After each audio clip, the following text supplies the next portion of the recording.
And live from Denver, it is Friday night. Hello, welcome everybody. Let's just double, triple check that everything, oh yes, beautifully in order with sound and video. Hi, welcome to Critical Conversations, the show where you guys get to talk to us. Us being me, Chris Shelton, and my beautiful wife, Melissa. Hello. Always happy when she can join us. We are so happy to have her in the house. I love you. I love you too, baby. Aw. Happy holidays, everybody. Yeah. Merry Christmas. Happy Kwanzaa, et cetera, et cetera, et cetera. I think happy holidays is all inclusive. That's why I kind of like that one a little bit more than Merry Christmas, even though it is the Yule spirit and all that sort of thing. Right, I don't actually know what the word, if you held a gun to my head and said, what does the word Yule mean?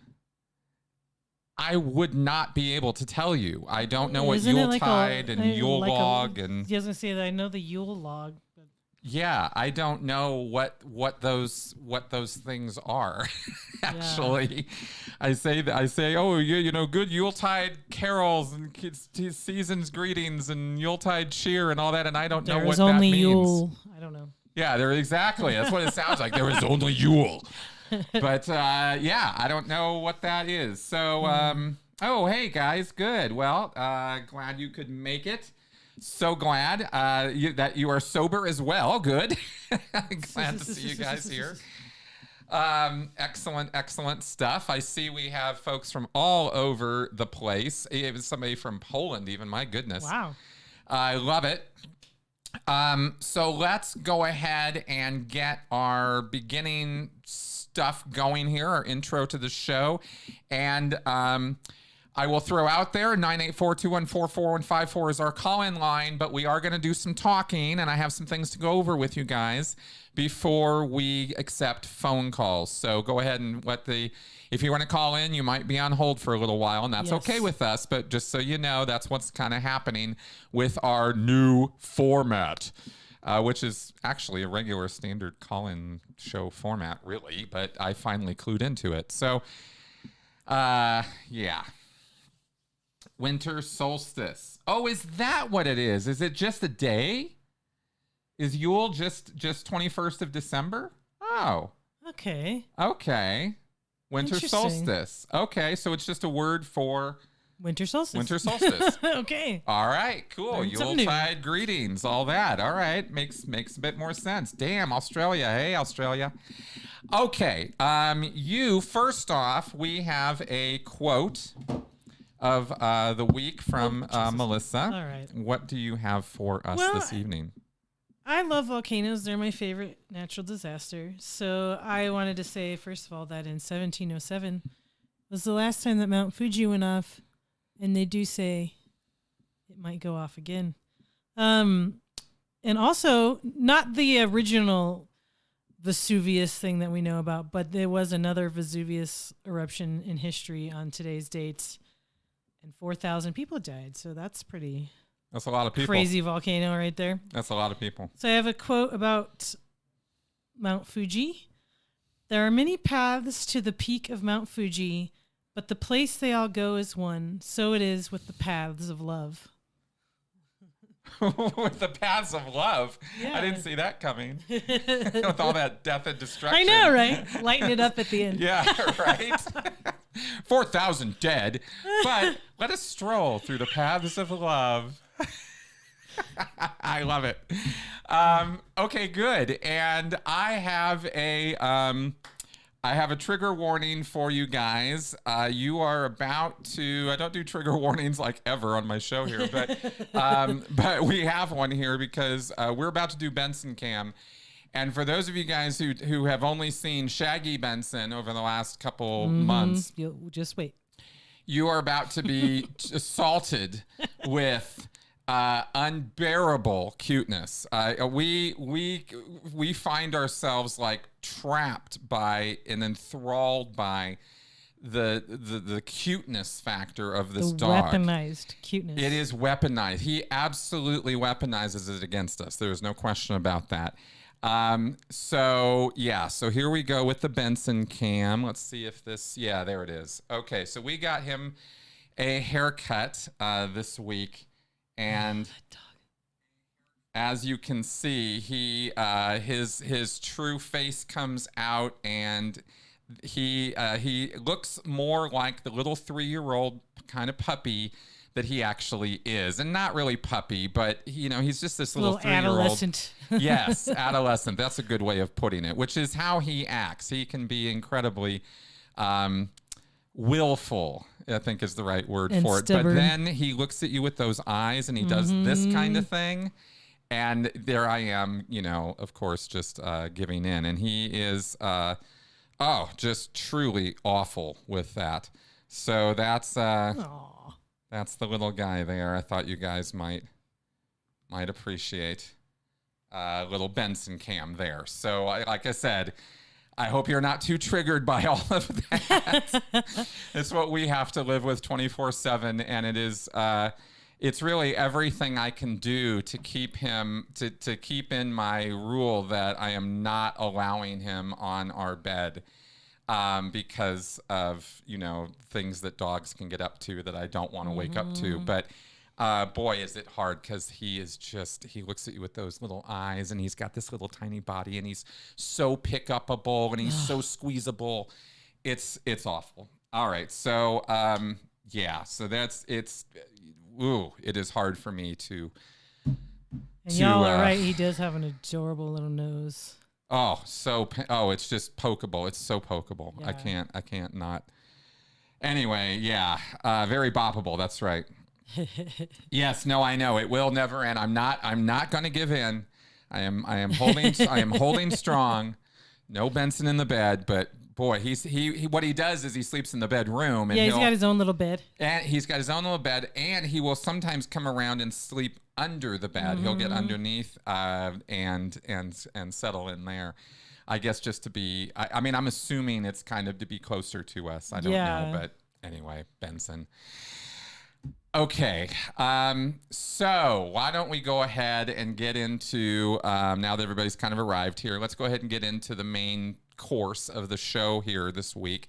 Scientology Spymaster dies. So this was headline news today on Tony Ortega's Substack, and Jane Kember, a British woman, passed away, I think 85 years old today, or not today, but this last week. And she will always have a legacy of infamy in the Scientology world for having been the number 3 in Scientology's dirty tricks era and bureau and operations. She was the head of that right under L. Ron Hubbard and Mary Sue Hubbard throughout the late 1960s through the 1970s. Until she went to jail in the early 1980s, along with Mary Sue Hubbard and 9 other Scientologists who worked under her for her operation, what was called the Guardian's Office. This was an official arm of the Church of Scientology in the 1970s. It has been replaced by the Office of Special Affairs, or OSA, if you've heard of those things. When it's being talked about, those names come up often in the Scientology, ex-Scientology community or world, because you can't really talk about or get away from talking about the Office of Special Affairs and its predecessor, the Guardian's Office, when you're talking about the abuses and nonsense and actual criminal activity that the Church of Scientology has gotten up to in its past, all the way up to its present. We have discussed at length in the Masterson trial episodes here how this stalking and harassment of Masterson's victims is they testified on the stand that this is going on to this day. What is all that stalking and harassment about? Well, it's not about individual Scientologists who are going and doing their services, hunting these people down, these women down, and stalking and harassing and threatening them, kind of like what you see all Alex Jones's followers, where they just kind of get off and go do their own thing and go, stalk and harass and follow and threaten and even violently assault people that, and maybe Alex Jones doesn't like. This isn't how it works in Scientology. It's not that. It's an actual formal organization with bureaus and department heads and commanding officers and an organizational structure that is well financed by Scientology's international reserves, so that they always have money for lawyers and private investigators to do whatever they need them to do. The Church of Scientology, whatever it needs, it will hire or get Scientologists or private, pay for mercenaries, basically, to do their operations, to do their work. And I thought we might spend a little bit of time today talking about Jane Kember's legacy, because there are aspects of this that are very, very well known. And then there are things that I found in doing my research today that I thought nobody really ever talks about this stuff. And so I thought we might spend today talking about some things that nobody ever really talks about much. So what am I talking about? Well, a veritable gold mine of information is found on Wikipedia, of all places. And I don't know if I ever said this or not, but, a couple weeks ago, I got a Wikipedia page. Somebody actually did that not for me. I didn't even know it was happening. Totally randomly, I came across it. And I got to say, it really does feel special and, to feel you've arrived somehow when there's enough sourced information, referenced information out there about you that somebody can put a fact-based page together about you for people to refer to. It's like, wow, I feel like I'm somebody. I tell you, it's hilarious, but it was more meaningful than certain milestones I hit in subscribers and stuff. It's just funny. So Wikipedia can be quite the resource. And so let me set this up a little bit, and then I will go over some things with you all that I found today. Let me just catch up. How are we doing on our comments? Everything all good? Yeah. Cool. So Operation Snow White, or what was actually referred to in the Church of Scientology as the Snow White program. Tony Ortega did a little breakdown on this today on his Substack, did a little video for his subscribers about this, got it totally right. And so I'm not going to try to rehash everything everybody else is going to talk about around Jane Kember, except to say that she was the person put in charge of the Guardian's office during the entire time period that the Snow White program and all of its ancillary programs. What's this now? Ancillary programs. Oh, what? Yeah. It wasn't just one Snow White program that she was running. Wow.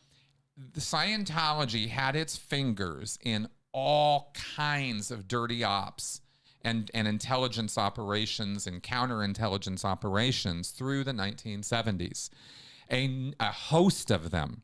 And the Snow White program was a sort of umbrella program that didn't even include all of the dirty stuff, but it included a whole series of actions that were taken in order to try to infiltrate, steal, or otherwise destroy or modify government files, official documents across the world, not just in the United States, but in Canada and the United Kingdom. I believe they reached into France or in Germany as well. And if Snow White didn't directly do that, there were other programs that did. And all of this was being masterminded by a woman named Jane Kember. This is the woman who died this week. And she went to the grave a hardcore, true-believing Scientologist, if reports are to be believed from Tony's sources. So, there is that whole phenomena of people who never get out of the headspace. And thankfully, we can say that is, in Scientology's case at least, I can't speak broadly to the big wide world and all of the destructive cults out there, but when it comes to Scientology, that is a minority situation. Most people get the hell out of Scientology before they die. They come to some, inarguable, unforgivable moral transgression or series of them, and they wake up. They go, oh my God, what is this? What's happening here? How am I involved in this? And they start asking questions, and it all starts unwinding. But not everybody has that happen to them. Some people are so all in on this mindset, on this belief system, and on the the power of their belief and the urgent need to hold that belief, because it maintains their personality as they understand it, their self-image as they see it, and it satisfies their emotional needs as they are feeling them. And that's why they stay.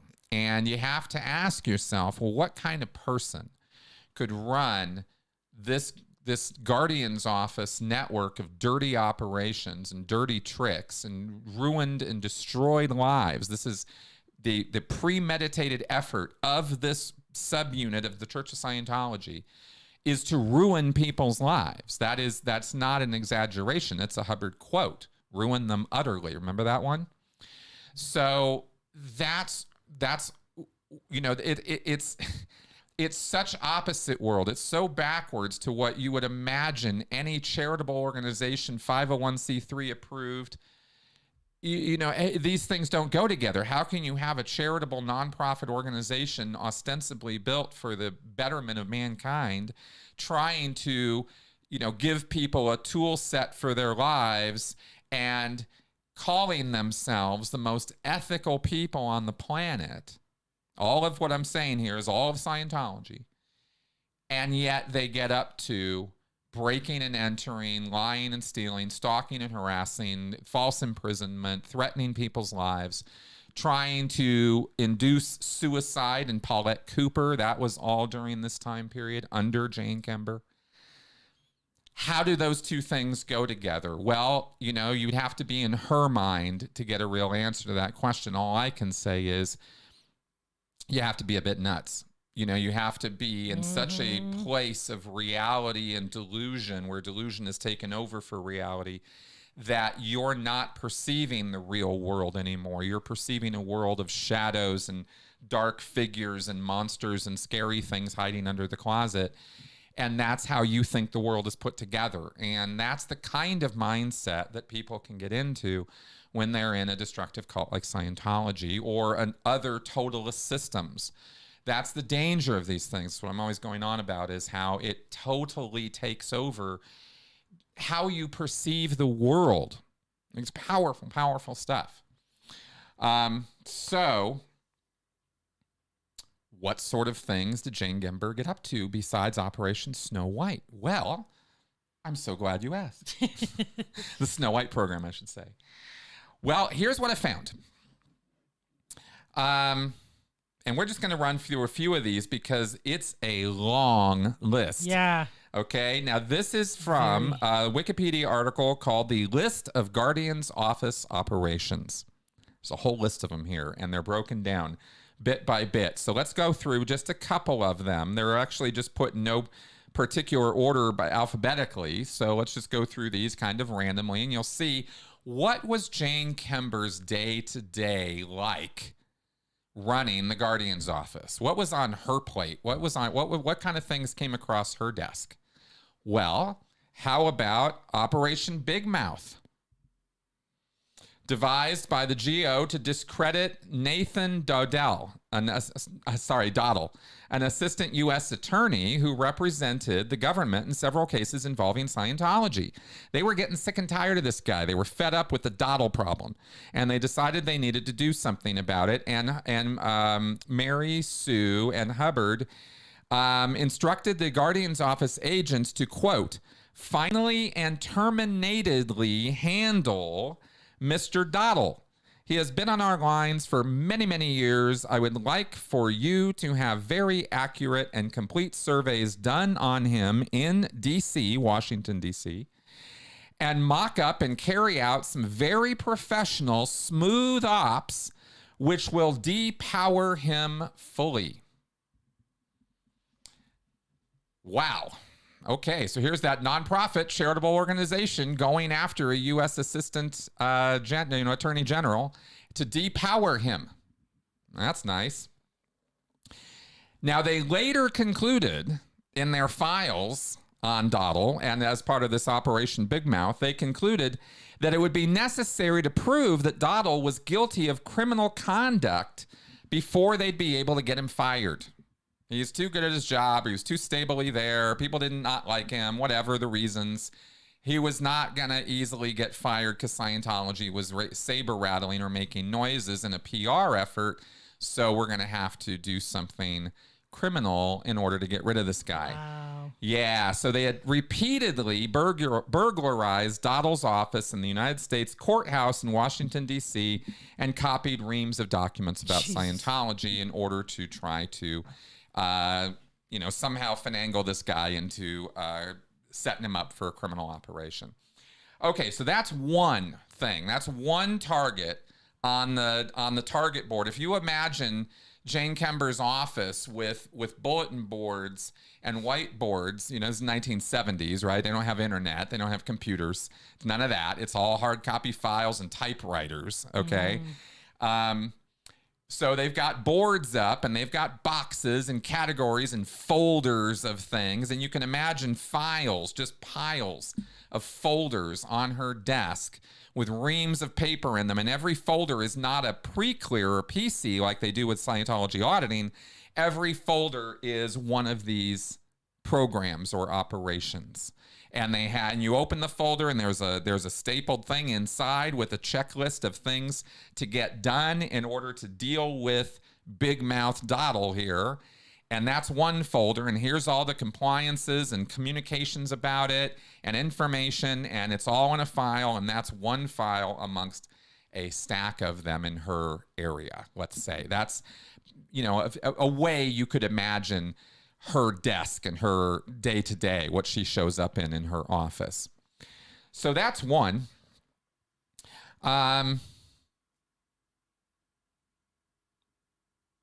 Oh, here's another one. This is good. Bulldozer leak. Operation Bulldozer Leak.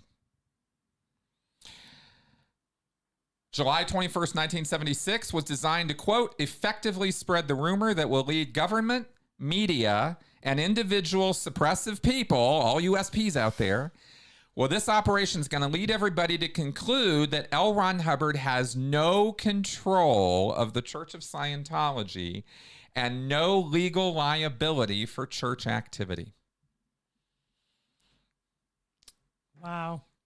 I mean, just an entire operation to cover up the blatant truth that this dictatorial authoritarian is telling everybody in Scientology what to do. Oh, no. Yeah. He ain't got nothing to do with any of this. He's not in control of this at all. I mean, we know almost on a day-by-day basis and during some of these time periods, exactly what L. Ron Hubbard wrote in his orders and dispatches and bulletins and policies that he was continually issuing to Scientologists this entire time. And here's the Guardian's office madly trying to paint a picture to the outside world, outside the bubble world, that none of this is actually happening. Mm-hmm. I mean, talk about opposite world.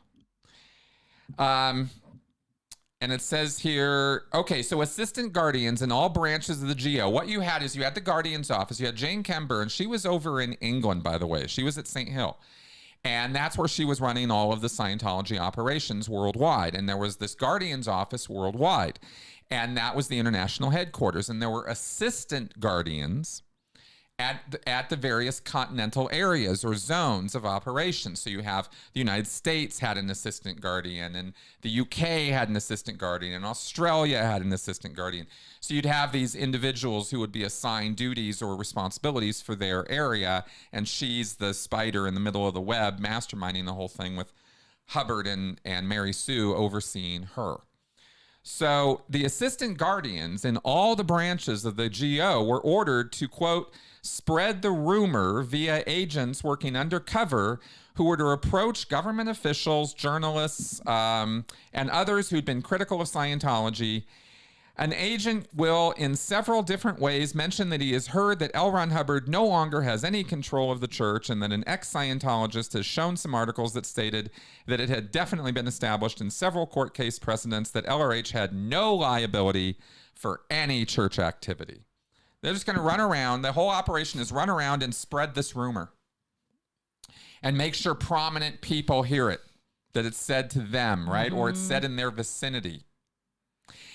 And the funny thing to me right now, reading this to you, is I have read a bulletin I can't show you because it's never leaked out of the church, called Dubbin and Delusion, where L. Ron Hubbard described how the FBI does this. Does exactly what I was just reading to you. He was accusing a federal agency of doing what he was ordering his own people to do. Of course he was. It's like just deflection. Yeah. It's classic. It's classic, right? Having personal knowledge of that. I wish I could show it to you guys. He talks about how 2 FBI agents will walk into a bar undercover. Nobody knows that it's that they're even together. One will be there, another one will come up, but they have situated themselves between or around the target, the guy who they want to have hear this. And they'll start up a conversation seemingly organically about something that this guy needs to hear or know about, throw that out there as though he's not even part of it at all, and then move on. And the guy's sitting there going, what? You know, like, here's this important, significant piece of information that he now has been given. Here, Hubbard was talking about enemy lines against Scientology. This was a way that the FBI could set up Scientology, as they would go to some thought leader, opinion leader, Scientology executive, somebody, you know, and throw out this rumor mongering. And that's how it gets into the orgs. That's how the enemy lines make, you know, that, you know, maybe Hubbard wasn't, was really, you know, stealing money from the bank accounts or something, some nefarious thing about Hubbard. And that somehow infiltrates into the church. So kind of funny that he was actually doing exactly that while saying it was his enemies who were doing that to them. That's pretty classic Hubbard, going all the way back, by the way, to 1950, when he said Dianetics is not hypnotism, it's what cures hypnotism. I mean, this guy just... Wow. Yeah, it's mirror world with him. You really... This is why I'm always so like, you know, yeah, read the books, but if you don't have all this context, these books are going to fool you, you know? There might be some problems there. Okay, let's go over one more, and then I want to have some time to take some calls. I see we have some in the queue, and I think we're making the points we needed to make here. But let's go ahead and find another random one. Oh, you're going to love this one. Okay.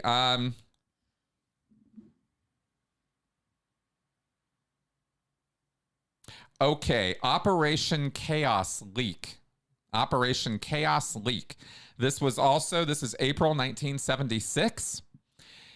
This operation sought to attack the Department of Justice and the Drug Enforcement Administration. So they were targeting the DOJ and the DEA. By leaking a confidential DOJ internal report on the DEA. The plan envisaged causing maximum chaos to the DOJ and DEA by carrying out the leak, and included elaborate details on how to leak the document without it being traced back to the Church of Scientology. The plan was concocted by Cindy Raymond in the aftermath of Scientology losing a Freedom of Information Act lawsuit against the DEA. So they filed a formal FOIA request. The DEA denied it or rejected it or said, no, you can't have the documents. And they went, oh, yeah? Well, look what we're going to do. It's like, what? The GO believed that causing a public scandal would discredit the DEA and make it more likely that an appeal court judge would rule in favor of Scientology. Scientologist covert agent Michael Meisner stole a copy of the report from the DOJ and gave half of it to the Village Voice newspaper in New York City, pretending to be a disaffected DOJ employee. Michael Meisner, his name might be familiar to you, is the guy who actually ended up rolling to the FBI on the whole operation, the Snow White program, because he was the guy who was falsely imprisoned when he tried to get out of it and was thinking about whistleblowing. And Scientologists got hold of him and kept him locked up in a hotel room for months until he got away. Then they got him back in, and then I think he got away again, and he finally made contact with the FBI, if I remember the sequence of events properly. But whether that sequence is right or not, this is the guy who ended up, confessing to the FBI, and that ended up blowing open all of this, because that's what resulted in the raid in 1977 by the FBI on Scientology places in Los Angeles, Canada, etc., where they uncovered all this stuff. So I wanted to just give a little bit of a taste of the daily operations of Jane Kember. Right? What kind of stuff did she get up to? Is this somebody we should remember fondly? Is this somebody who deserves any sort of sympathy or empathy or condolence or anything? And no, she doesn't. She was a horrible, awful person who did evil things to people, and she never once questioned the validity of that, or at least not ever publicly, and went down with the ship. She believed all the way to the bitter end that she was on the side of right, and that destroying people's lives was a necessary thing in order to preserve Scientology and the great L. Ron Hubbard. That is a person who is madhouse crazy nuts. Yes. You know, and I'm not talking about genetic deformities. I'm not even talking about personality disorders. I'm just saying that person has lost touch with what's important and what's real. And at that point, you know, what are you supposed to say? You know, it's awful. It is truly awful. It's awful there are people like that. It's awful we have to deal with that kind of thing. It's awful that people can be put into headspaces like that and go along with it and contribute to it and become part of it and internalize it to such a degree that it is no longer something outside of them. It is something that is part of their core personality. That's a cult leader. That's a Jane Kember. You know, that's the inner circle people. That's the people who are hardcore dedicated, who will die rather than admit they were wrong. It is very, very sad. So, any thoughts? It's just, and they found this stuff, and there's nothing they can do, and these people don't get in trouble for these things. It's just amazing, and it's so illegal, the stuff they're doing. Yes. It makes me crazy. It is very, very frustrating. Yes. J.R. Xenu throws out here a question in the comments, which I will address real fast. Didn't LRH deliberately keep Guardian's office legally and administratively distinct from Sea Org and Church until after Snow White, when Miscavige was sent to take over? Yes. Yes, he did. The Guardian's office was not Sea Org. They were a separate unit. And in fact, they were in competition, and they were not the Sea Org. And the Guardian's office guys didn't trust each other, didn't like each other. They were under L. Ron Hubbard. Hubbard basically gave Mary Sue control of the Guardian's office so as to maintain plausible deniability and separation. They then put Jane Kember in charge early on. I think that was back as far as 1969. She became what was called the controller. She was the Guardian and Mary Sue was the controller. The titles are not as relevant as the fact that it was L. Ron Hubbard, Mary Sue, Jane Kember. And that was the line that commanded the Guardian's office. L. Ron Hubbard and Mary Sue directly commanded the Sea organization, and they had a team of management personnel and aides. L. Ron Hubbard had what were called aides to the Commodore, who were assisting him, and he had his Commodore's messengers, those little girls and boys who'd grown up on the ship, grew up, and they were the ones who were the young Turks kind of running and taking over Scientology, and its management and structure was up to them.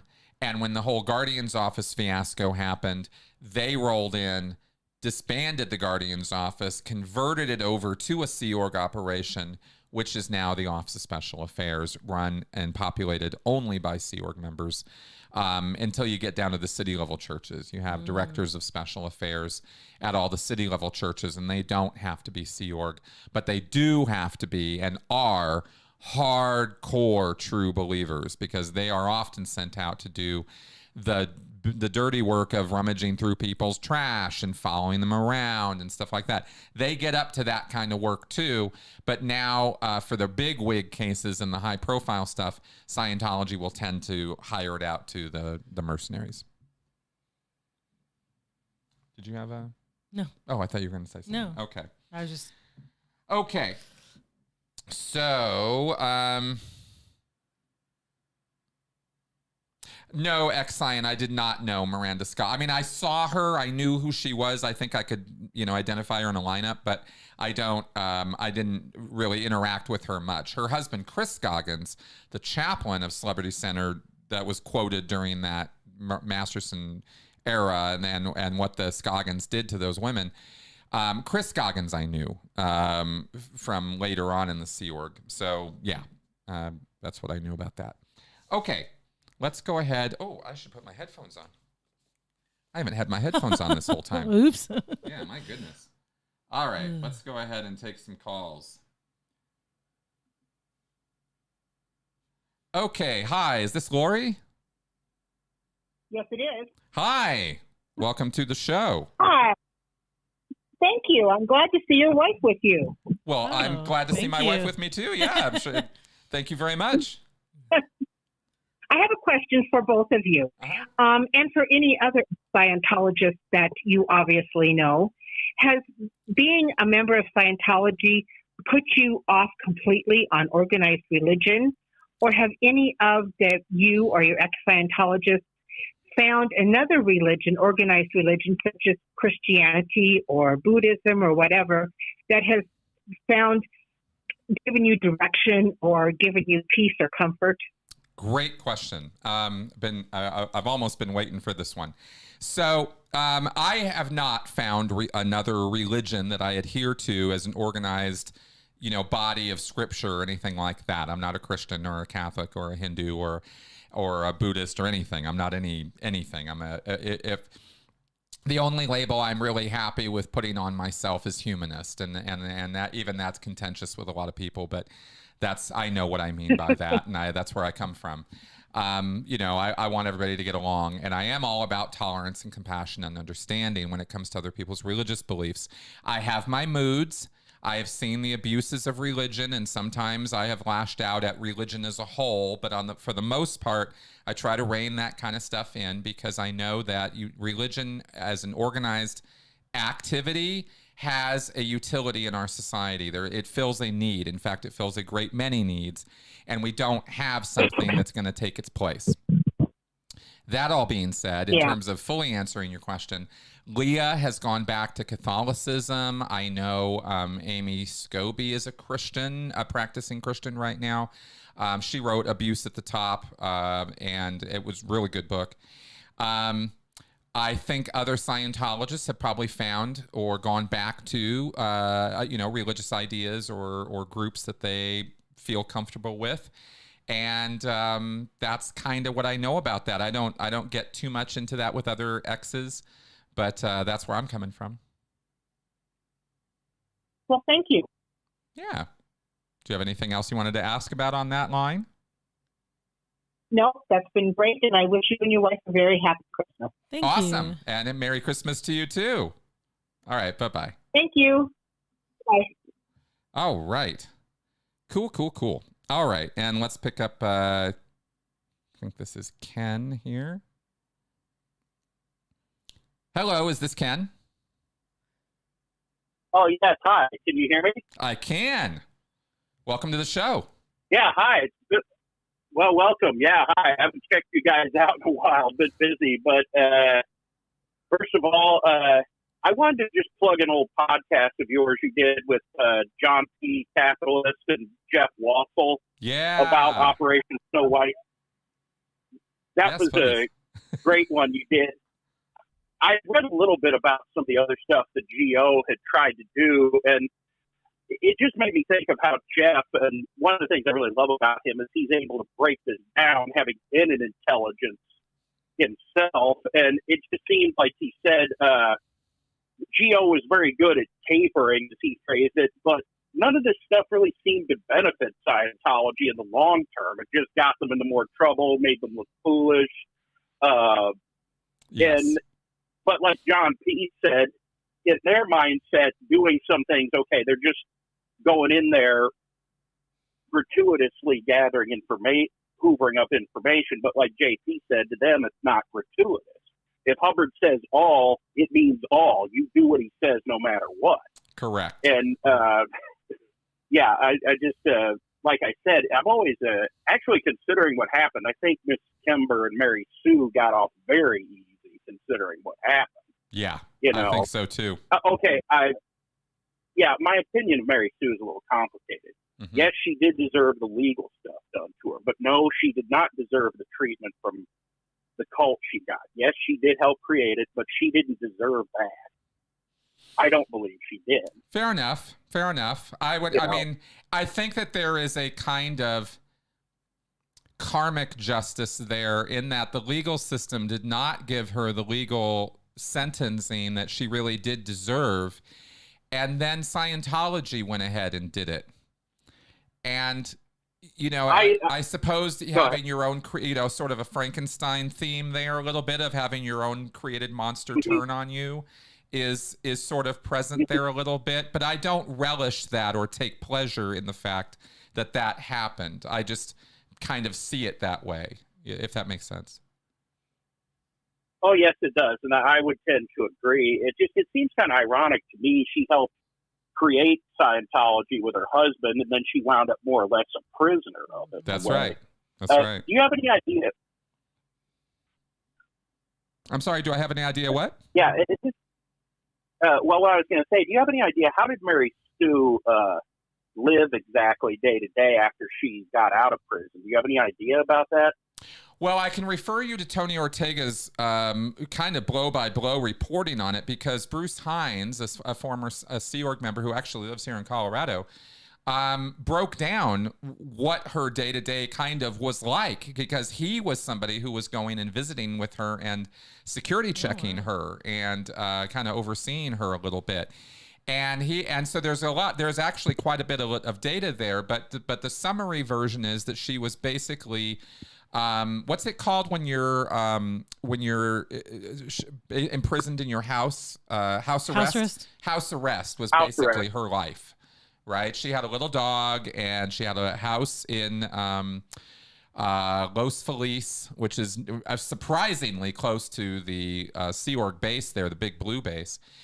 Just a few miles from there at most. And she lived out the rest of her years there, and she was kept comfortable as far as her physical requirements go, but she was a prisoner. There was no outside communication that was not monitored or watched and kept control of. She was not able to just, go out whenever she wanted, that kind of thing. Yeah, that doesn't sound, to me, I'm on the one hand, I could see having your material needs taken care of, but that kind of existence doesn't sound very like one sucks. I would want. But totally sucks. Yeah, hell, when I had to be in lockdown, that was bad enough. At least I had some choice. Right. Exactly. I wanted to ask one thing, and I have to go. Yeah. You had mentioned, and others had mentioned, that Miscavige kind of just rammed his way through and got Mary Sue to resign her stuff. Just a hypothetical, and I know you get asked this a lot, but I'm going to ask you anyway. Suppose Mary Sue had just completely stood her ground, and he kept acting insane. She says, look, pal, I ain't giving up. I'm keeping my position. You can, whatever. Would anything have gone differently if she had just simply refused to budge, or would he have eventually gotten his way, do you think, still? Well, it's a good question, and actually one that nobody's ever asked me before. So that's not an oft-repeated question. So thank you for that, Ken. And honestly, she was in a position legally as L. Ron Hubbard's widow to enter quite a few monkeys into that wrench, right? She could have thrown quite a few spanners in the works legally for Miscavige and the attempted work he was doing in getting her out of the picture. Now, when that all happened, though, L. Ron Hubbard was still alive. So she probably had, actually, I'm sort of skipping around on the time a little bit there, because he had to depower her when L. Ron Hubbard was still alive. So actually, she wasn't really still a widow there. So let me walk that back. Hubbard would have had to step in. Okay. Hubbard would have had to step in. If she had held her ground, Hubbard would have came in and said, shut up, you're done, and we're not doing this anymore. And I think that's probably what would have occurred, is Hubbard would have stepped in. would he have stepped in the sense of would he have told Miscavige shut up, or would he have told Mary Sue back off? No, he would have told Mary Sue to shut up. He was absolutely, Miscavige was absolutely following L. Ron Hubbard's intention in getting her out of the way. And Hubbard didn't want to deal with that. Yeah, I know. You know. Yeah, I know. She never saw Hubbard again for the last 6 years of his life. Nope.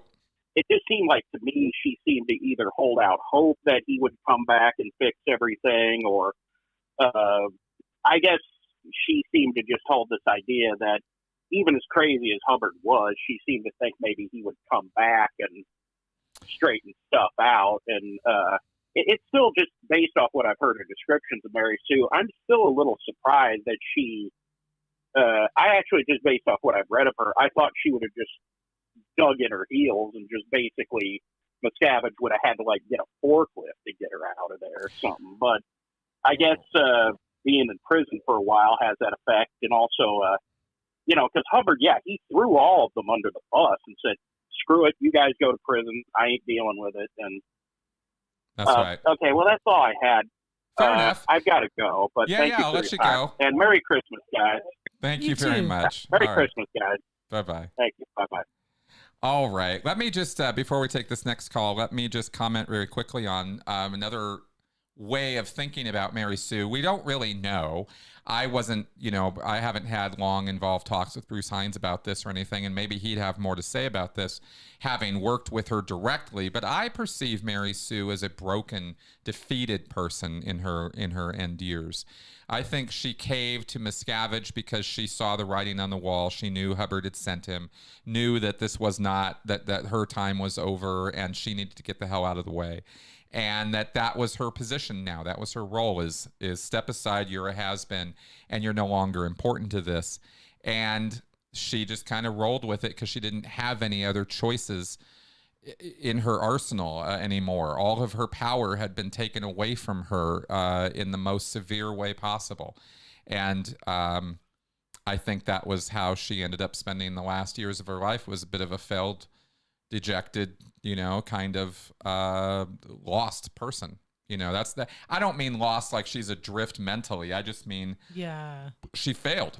Yeah. And she knew she failed, and she knew that she had failed so hard that her husband threw her under the bus, and she had to live with that. And I'm sure that between that and her love for her children, that she didn't get to see the suicide of one of them, the disappearance of the others. I mean, there's the problems there. I'm sure she looked at her life with a multitude of regrets, with the years of time she had to reflect on it before she passed. So, it just sucks. It's a tragic story, no matter how you frame it. Mm-hmm. Yuck, yuck.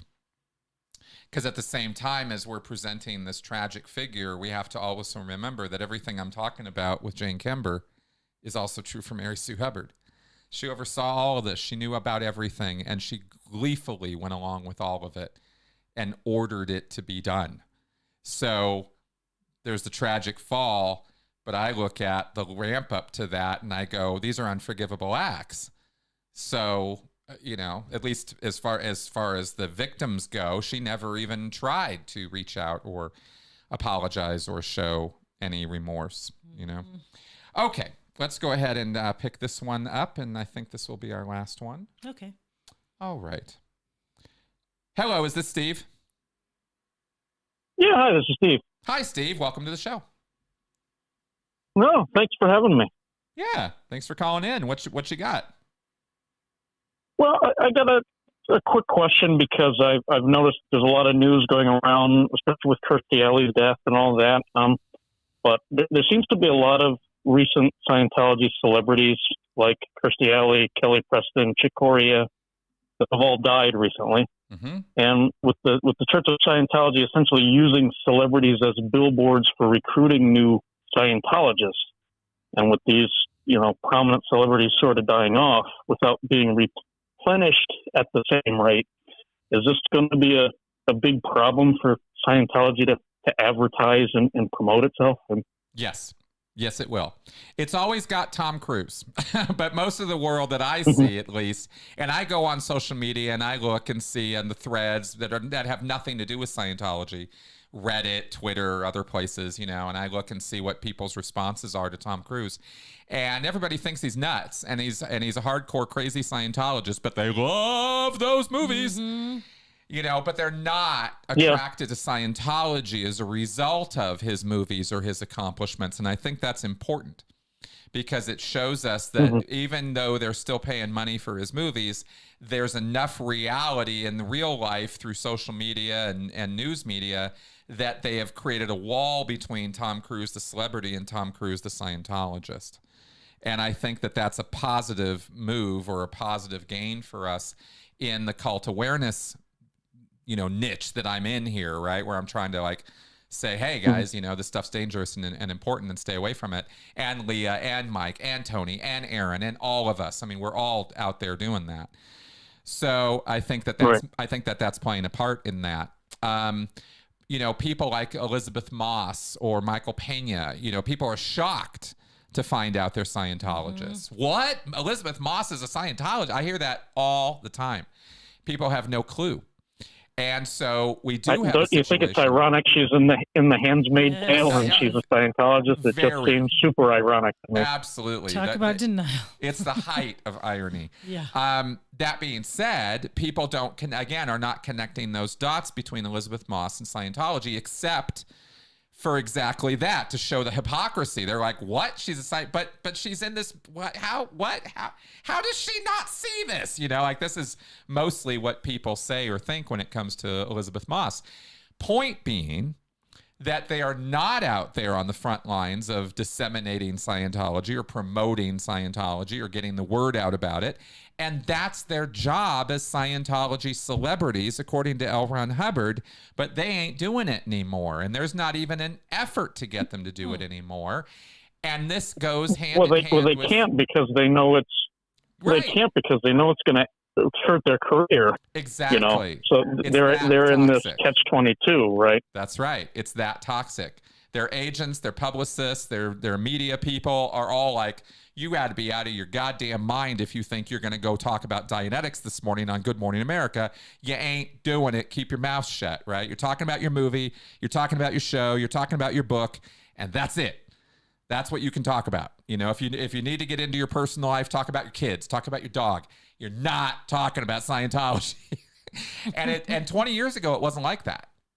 So there is a huge change there, and that is that's because of all our work and the public picking up on it, and the cult phenomena being a thing out there now. It's not just Scientologists talking Scientology. You have NXIVM and that whole thing with the vow, and you have Jehovah's Witnesses, and you even have Mormons and child brides and all those stupid reality shows kind of exploiting some of it are still bringing the message out there to people in general that there's cults out there and they're bad and people should stay away from them. So I think overall that's a good thing. Would you say chairman of the board is concerned that there's no new big celebrities? Obviously he has Tom Cruise and John Travolta, but they're not going to live forever, right? No, they're not. I think given Danny Masterson's media presence right now and the fact that case has been such a thorn in David Miscavige's side, I think David Miscavige is probably sick and tired of celebrities and their problems. That's what I think, because it's a double-edged sword. You have this big promotional arm, you have this incredible opportunity to promote your product or your services with this celebrity that millions of people listen to. But on the other hand, when they go down or they go bad or they do something wrong, oh my God, it's in the spotlight. And I think the negative end of the celebrity problem has slapped David Miscavige up one side and down the other between Leah's exit and between the documentaries and Paul Haggis and then now this nonsense with Danny Masterson. I think he's sick and tired of celebrities, and I'm pretty sure if somebody said, "Hey, we got a new celebrity," he'd probably be like, "Yeah, go RPF, go away." I think he'd be pretty upset about that. I don't know. That's my take on it. I'm not sure, if that's how it is, but I can imagine that's how it is. What do you think? Thank you for your time. Then I enjoy the show. I mean, I just see as celebrities. I thought that was their main recruiting tactic, and now that that's sort of lesser. With these big names disappearing. I would think this would hurt the church a lot, but I guess you could make a point that it never really drew in that many people to begin with. So, well, I don't want you to leave with that thought, because John Travolta and Tom Cruise were responsible for a very large number of Scientologists being made in the 1970s, 80s, and 90s. It was only in the 2000s when all this exposure started happening that turned, and the double-edged sword went the other way, right? And that's when celebrity became a problem for Scientology. Up until then, they were all about their celebrities, and Tom Cruise was, leading the charge in the early 2000s until he got egg on his face, and I mean big egg on his face, career-ending egg on his face, and people were like, "Oh, damn! If that can happen to Tom Cruise," all the lesser celebrities went, "Well, I ain't gonna do that." And they were all muzzled at that point. And the church didn't really have any leverage to make those celebrities do different, because the entire marketing and PR machinery that surrounds celebrities, that doesn't exist by accident. That's there on purpose to serve them and keep them as celebrities. So when that whole machine is saying, you're not going to talk about Scientology, those celebrities have to listen. So I think the church is not necessarily where it is by choice or decision, but more by circumstance and a recognition that their name is mud in the media, and so they can't talk about it. That make sense? Oh, makes perfect sense. Cool. Okay, cool. Well, I just wanted to wrap up on that. Thank you very much for calling. No problem. I love your show. Thanks for putting out your content on YouTube. I greatly appreciate it. Awesome, man. Chris. Thanks for calling. Bye-bye. Sure. All right. Cool. Good, guys. All right, so let's go ahead and start wrapping up our show. We always try to keep this under an hour. Yeah. All right, so we have our critical thinking cards as tradition, and I will shuffle these quickly, and then we will have Melissa do the official reading of the card. Alrighty. Pessimism bias. You overestimate the likelihood of negative outcomes. I would know nothing about this. Pessimism is often a defense mechanism against disappointment. Perhaps the worst aspect of pessimism is that even if something good happens, you'll probably feel pessimistic about it anyway. Well, already then. All right. So, I think we're just gonna wrap up here. You guys will see a regular podcast and Q&A, and that's all I'm gonna say about that. Right. I am social media wise, by the way, for those of you who are following on Twitter. It's a little bit of a shit show over there right now, and Musk is really kind of tearing this whole thing down. And we'll see what happens. We'll see what happens. But I am now over on Mastodon, if that's a social media platform you're looking into or at all curious about. And I'll try to link to that social media account in the description to this video and start putting that up on my videos so y'all can connect with me there. Because that's kind of where I live on social media. I've got a Facebook page, but I'm really hardly ever there at all. Very few and far between, that I pop in there and post. So anyway, if you want to follow me that way, you can check out Mastodon, check out Twitter. All right, that all being said, Merry Christmas and all of that. And we are going to do a show next Friday. So we are going to have one more show before Christmas actually hits us, and that'll be our Christmas episode next week. So that all being said, bye-bye, everybody. Goodbye.